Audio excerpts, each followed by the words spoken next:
சிலை போல் நின்றிருந்தாலும் சிந்தனையோடு இருப்பார், மலை போல் மாண்பினை வளர்ப்பார், மானுட மகத்துவம் காண்பார் என்ற கவிஞர் டில்லிபாபுவின் கவிதைக்கிணங்க ஜல்லிக்கட்டு புரட்சியில் உதயமான தமிழ்நாடு இளைஞர் கட்சியின் உறுப்பினர்களுக்கு எனது முதற்கண் வணக்கம்.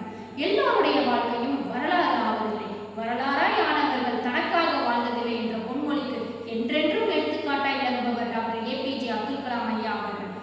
தான் தனது வாழ்க்கையில் முன்னேற வேண்டும் என்று நினைப்பவர்கள் சிலர், தனது குடும்பம் முன்னேற வேண்டும் என்று எண்ணுபவர்கள் பலர். ஆனால் தான் பிறந்து வளர்ந்த தாய்நாடு முன்னேற வேண்டும் என்றும் அது வல்லரசு மிக்க நாடாக வர வேண்டும் என்றும் தன்னுடைய வாழ்க்கையவே அர்ப்பணித்தவர் டாக்டர் ஏபிஜே அப்துல் கலாம் ஐயா அவர்கள். டாக்டர் ஏபிஜே அப்துல் கலாம் ராமேஸ்வரத்தில் 1931ஆம் ஆண்டு அக்டோபர் மாதம் 15ஆம் நாள் பிறந்தார். குடும்ப சூழ்நிலையின் காரணமாக பள்ளி நேரம் தவிர மற்ற நேரங்களில் செய்தித்தாள்களை விநியோகம் செய்தார். 1954ஆம் ஆண்டில் இயற்பியலில் இளங்கலை பட்டமும் 1955ஆம் ஆண்டு விண்வெளி பொறியியல் படிப்பை தொடங்கி முதுகலை பட்டமும் பெற்றார். பின்னர் 1960ஆம் ஆண்டு வானூர்தி அபிவிருத்தி அமைப்பில் விஞ்ஞானியாக தன்னுடைய ஆராய்ச்சிகளை தொடங்கி தமது இந்திய ராணுவத்திற்காக ஒரு சிறிய ஹெலிகாப்டரை வடிவமைத்து கொடுத்தார். 1980ஆம் ஆண்டு இந்திய விண்வெளி ஆராய்ச்சி கூடத்தில் தன்னுடைய ஆராய்ச்சி பணிகளை தொடங்கி SLV-3 என்ற ராக்கெட்டை பயன்படுத்தி ரோஹிணி 1 என்ற துணைக்கோளை வெற்றிகரமாக விண்ணில் ஏவச் செய்தார்.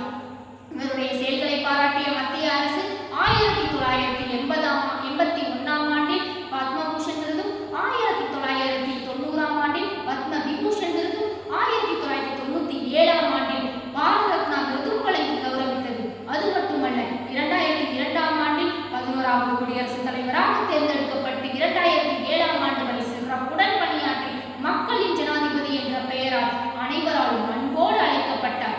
அவருடைய படைப்புகளான அக்னி சிறகுகள், இந்தியா 2020, எழுச்சி தீபங்கள் முதலான புத்தகங்களை வாசிக்கும் பொழுது இளைஞர்களுக்கு புத்துணர்ச்சியையும் நல் வழிகாட்டுதல்களையும் வழங்குகின்றது.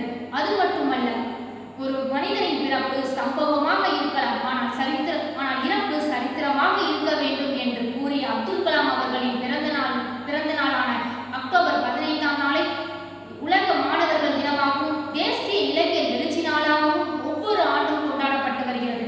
இன்றைய மாணவர்களே நாளைய இந்தியாவின் தூண்கள் என்று கூறிய டாக்டர் ஏபிஜே அப்துல் கலாம் அவர்களின் இறுதி பயணமானது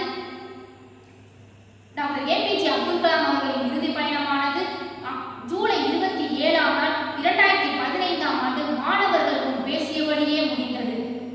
இவருடைய புகழை போற்றும் வகையில் பாடகர் ஸ்ரீராம் அவர்கள் தன்னுடைய பாடல் வரிகளாக வெளியிட்டவற்றை உங்களுடன் பகிர்ந்து கொள்ள விரும்புகிறேன். பாதி புத்தனும் பாதி காந்தியும் பகிர்ந்து படைத்தது நீயா, பாதி நியூட்டனும் பாதி ஐன்ஸ்டைனும் கலந்து செய்ததும் கையா, இந்திய நாட்டை விண்வெளி மேலே ஏற்றி வைத்ததும் பொய்யா, நாளை இந்தியா வாழுமே வல்லரசாக ஐயா. இறுதியாக ஒன்றை மட்டும் சொல்லி